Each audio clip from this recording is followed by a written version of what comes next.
Salutări, bună dimineața și bine ați venit sau revenit pe canalul Plecați Departe.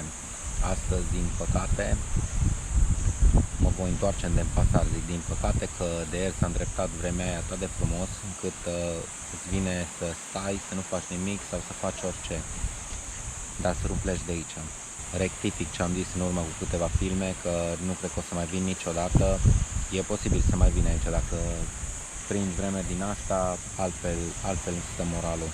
Deci în acest film vom vedea drumul de întoarcere în Denpasar, de aici din Ghilis.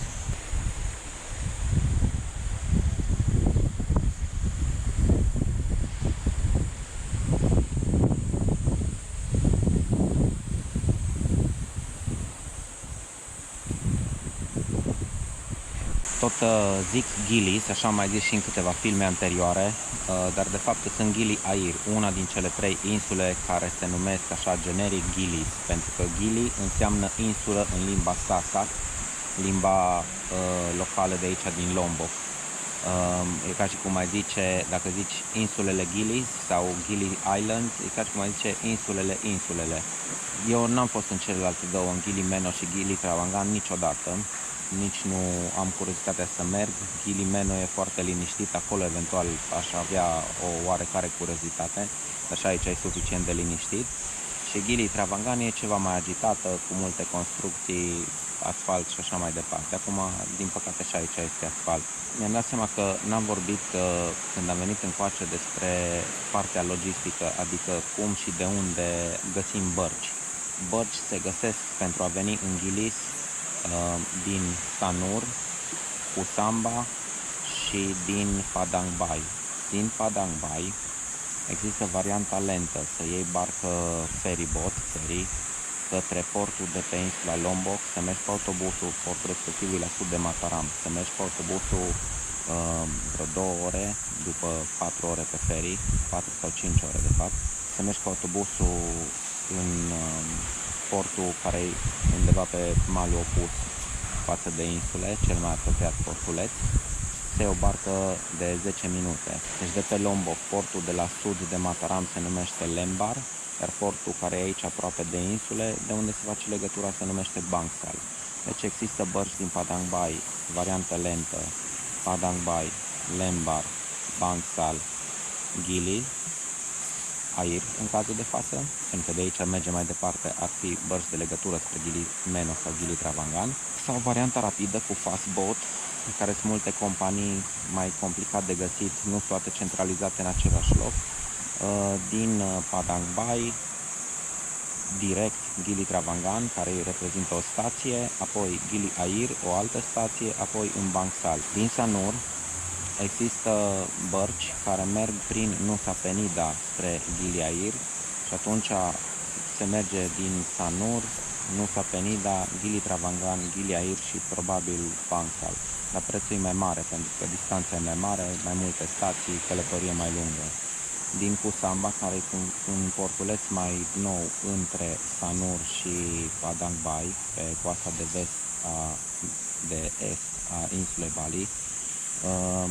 Nu sunt sigur, nu mai știu, am trecut pe acolo, dar nu mai rețin informația dacă poți să ajungi cu barcă rapidă prin Nusa Penida în Gili Air. În Nusa Penida sigur se poate merge. La fel și cu transportul spre Nusa Penida, se poate merge din cele 3, din Sanur, din Usamba și din Padang Bai direct, deci nu neapărat, pentru că e mai aproape de Bali, Nusa Penida decât Gili Air.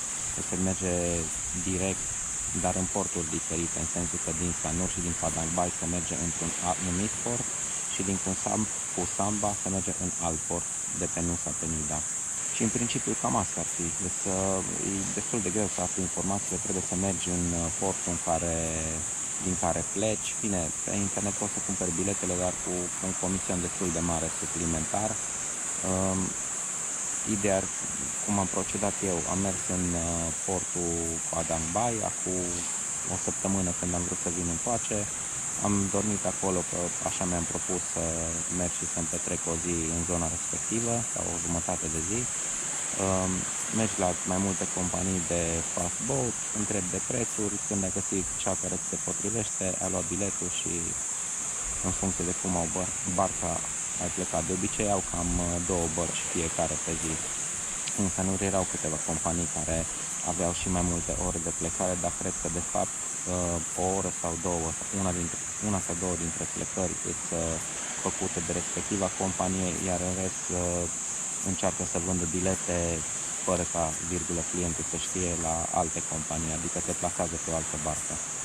Da, pare destul de complicat, dar de fapt nu e chiar așa de complicat, asta că ia un pic de timp până te documentezi, să afli prețul, să te târgui, să vii bagaje, trebuie să ajungi cu o oră mai repede în port, uneori întârzie barca, alteori se pleacă din N motive, se pleacă mai târziu, dar da, așa e aici. Cel puțin există opțiuni, că în alte locuri există o singură barcă, un ferry care trece și așa mai departe. Și ce-am vrut să mai zic e că probabil că există și alte alternative. Dacă auziți ghizi de prin Bali că da, am eu barcă, de fapt nu are barcă el, ci intermediază barcă. Poate găsește pe unul care pentru o sumă mai mare te duce el cu o barcă rapidă sau ceva de genul dintr-un loc în altul. Deci există opțiuni de genul ăsta în funcție de bugetul fiecăruia. Mai revin cu o mică completare, mai există un port undeva în zona aeroportului de lângă Denpasar, numit Benoa, și de acolo sunt părți, dar încă n-am fost pe acolo să știu exact ce, cum și unde. Așa din povești pot să zic pe oricine, da, poți să mergi din Benoa, dar e posibil că dacă vrei să vii în Gili, din Benoa să iei o barcă, să vii într-unul din porturile, adică o barcă cu un cost suplimentar, altă companie care nu are nicio legătură cu fastboat-urile din Bali spre Gili, să te ducă cineva cu barca într-unul dintre porturile astea de care ziceam, Sanur sau Padang Bai, și de acolo iei de fapt barca mai mult sau mai puțin publică. Eu sper că ați înțeles ce am vrut să zic. Dacă nu, scrieți-mi în comentarii și o să încerc să vă răspund dacă ceva am omis sau ceva nu e clar. Bine?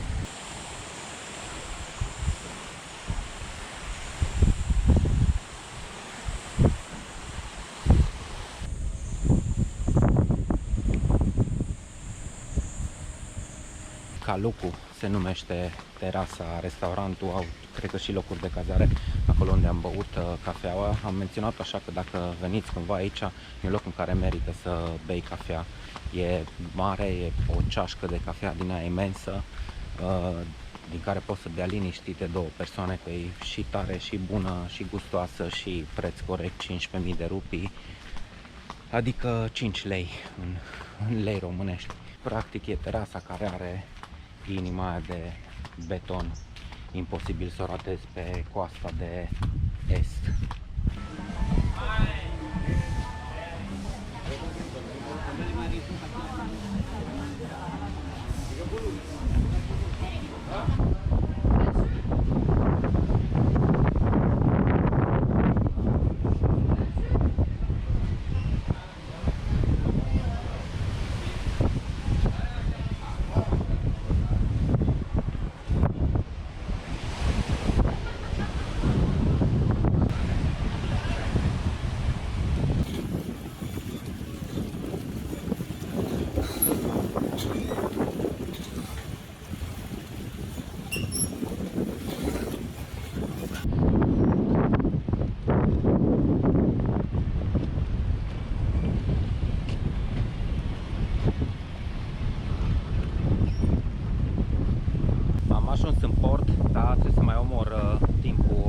De oră până vine barca din Bangsal. Lucrurile au decurs ca unse, în sensul că n-a fost nimic complicat. Au aici un birou, compania pe care am ales-o, Golden Queen, zice, fără reclame. Au un birou, am arătat biletul pentru că aveam biletul întors. M-a bifat, m-a notat într-un caiet și aștept barca la 10:30 ar trebui să vină.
Daddy! Hello everybody, boarding pass, boarding pass. Boarding pass. Hey, welcome back.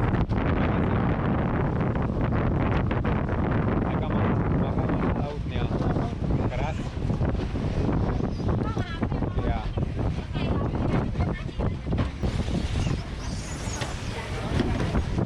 One second.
Mi-a recuperat scooterul de unde l-am lăsat la parcare, la hotelul, la pensiunea Homestay ce era. Și acum cam o oră am până în Denpasar și am zis să vin să beau o cafea și să vedem împreună plaja Blue Lagoon, care chiar aici lângă port. Acum într-adevăr arată ca o lagună albastră, că încă mai este un pic de soare, s-ar putea să plouă mai târziu, dar vedem.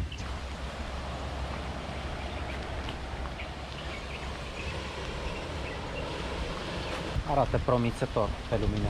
Data trecută am văzut-o pe ploaie, acum o vedem pe soare. Data trecută când am mers în Gili.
Foarte mișto plaja, o să rămân la o cafea aici.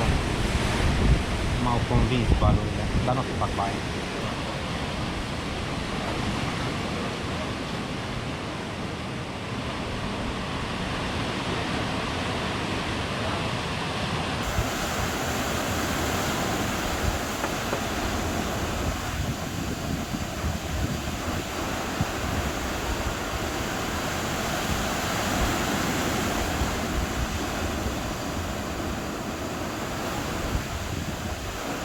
Concluzia mea despre plaja asta e că e foarte frumoasă, deci dacă stai în Padang Bai sau în zona asta, aproape, Chandidasa și ce stațiuni ori mai fi prin zonă, merită să vii, să-ți petreci o jumătate de zi sau o zi aici. Bun, acestea fiind spuse, închei aici seria de filme cu Gili Air și să ne vedem. Uai, ce de libelule!